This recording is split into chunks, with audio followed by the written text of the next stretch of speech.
이 책이 가지고 있는 장점은 여러분에게 이라는 이 중요한 5글자를 심어주는 것이다 라고 말씀드릴 수 있을 것 같습니다.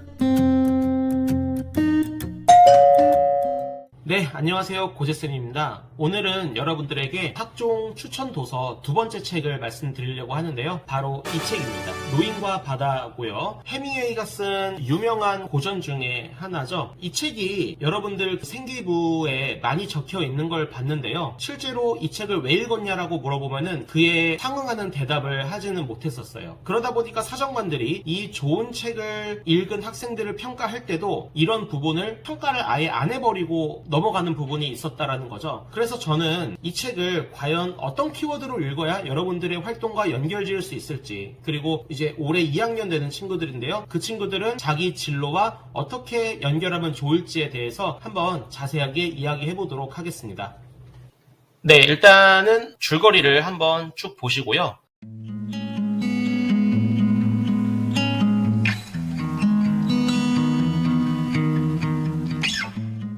간단하죠? 이 작품은 산티아고 노인이라고 하는 우리의 주인공이 나오고요. 미놀린이라고 하는 소년이라고 주로 묘사가 되는 두 인물이 나오는데요. 당연히 주인공은 산티아고고요. 미놀린은 노인 곁에 있는 조력자라고 할 수도 있고 동경의 인물이기도 하고요. 그리고 연민의 정서를 가지고 있는 사람이기도 합니다. 이런 정도의 내용이라고 생각하시면 되고요. 자세한 내용을 말씀드리기에는 너무 기니까 포인트를 말씀드리면서 소설의 내용을 조금 가져와 보도록 하겠습니다. 저는 노인과 바다를 이렇게 3가지 키워드로 한번 정리를 좀 해봤어요. 동기가 2가지 동기가 있다라고 해요. 하나는 내재적 동기라고 하고요. 하나는 외재적 동기라고 합니다. 이렇게 2가지 동기가 있는데요. 딱 보면 아시겠지만 외재적 동기는 쉽게 말하면 남이 시켜서 하는 거예요. 근데 내재적 동기는 내가 스스로 정말 하고 싶어서 한다라는 것이죠. 이 소설은요. 내재적 동기가 외재적 동기보다 압도적으로 높은 산티아고의 모습이 묘사되어 있어요. 이 말인 즉슨 내가 84일 동안 한 번도 고기를 낚지 못했지만 내가 고기를 낚으려고 하는 이유는, 그리고 매일매일 바다에 나가려고 하는 이유는 그게 내 일이기 때문이에요. 그거를 통해서 많은 돈을 얻으려고 하는 것도 아니고 인정을 받으려고 하는 것도 아니라는 거죠. 그거를 우리는 이제 소명이라고 하죠. 자, 그러면은 학종에서 내재적 동기라는 것을 어떻게 내면화시킬 수 있느냐? 여러분, 제가 생각하기에는요. 이게 바로 자기주도성이에요. 조금 이따가 탄력성 할 때 얘기하겠지만 자기주도성이라는 게 뭐냐면요. 남이 시켜서 하는 게 아니고 내가 뭔가 스스로 그 일을 하고자 하는 의지를 가지고 움직이는 거잖아요. 그래야만이 내 위치가 어느 위치인지를 알게 되고 내가 가지고 있는 장점과 단점을 파악할 수 있게 된다라는 것이죠. 이 책을 읽으면서 여러분의 진로나 적성에 있어서 자기주도성이라는 게 무엇인지를 깨달았다라는 멘트를 넣어줄 수 있잖아요. 그러면 여러분 이 책을 정말 잘 읽었다라고 볼 수 있어요.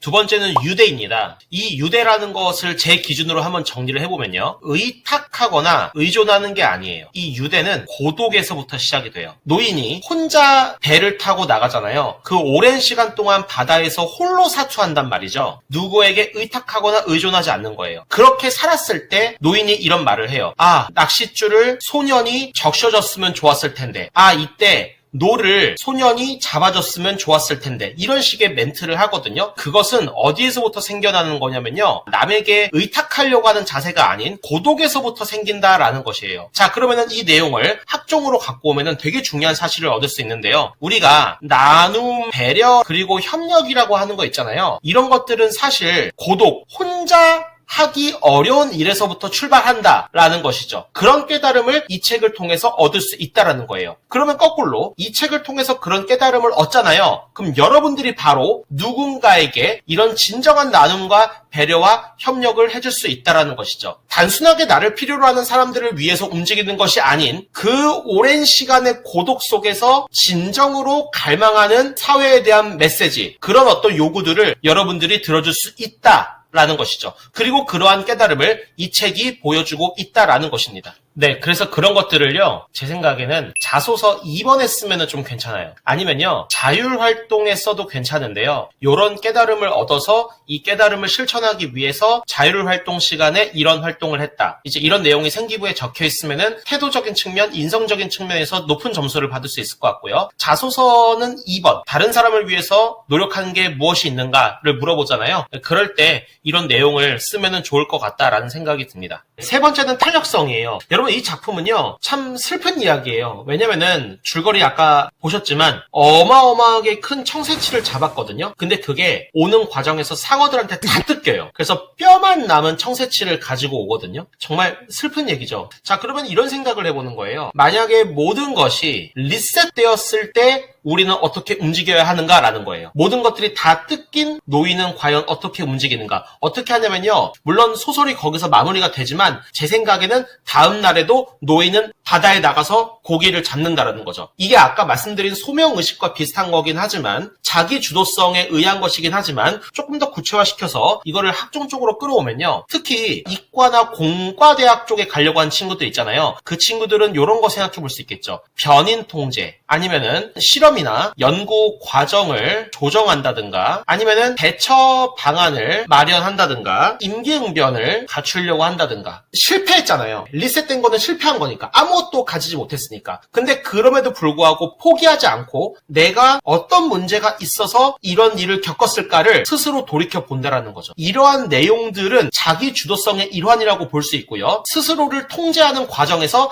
다시 시작할 수 있는 용기나 희망을 가지게 된다라는 거죠. 그리고 그것이 진정한 성장이다. 이 내용은 거의 모든 영역에 다 기록될 수 있거든요. 자소서뿐만 아니고 생기부에도 다 기록될 수 있어요. 그러니 여러분들이 뭔가 실패했을 때 이 책을 읽고 이러한 깨달음을 얻은 다음에 스스로를 돌아보고 보완하고 점검해야 할 점을 찾아서 빨리빨리 고쳐나가고 점차 성장하는 모습을 보여준다면은 그거야말로 학종에 가장 어울리는 인재라고 볼 수 있다는 거예요. 정리할게요. 우리가 학종에서 자기 주도적 인재 이런 말들을 굉장히 중요시하거든요. 사정관들이 평가할 때 이 부분을 아주 중요하게 평가를 해요. 그런데 우리가 자기 주도성을 가지고 있다는 것을 어떻게 알 수 있으며 자기 주도성이 중요하다는 사실을 무엇을 통해서 깨달을 수 있는가라고 하면은 저는 이 책을 추천드리고 싶어요. 이 책이 가지고 있는 장점은 여러분에게 자기 주도성이라는 이 중요한 5글자를 심어주는 것이다 라고 말씀드릴 수 있을 것 같습니다. 제 영상이 도움이 됐다면요, 구독과 좋아요 눌러주시고요. 궁금한 거 있거나 상담받고 싶거나 그런 거 있으면 언제든지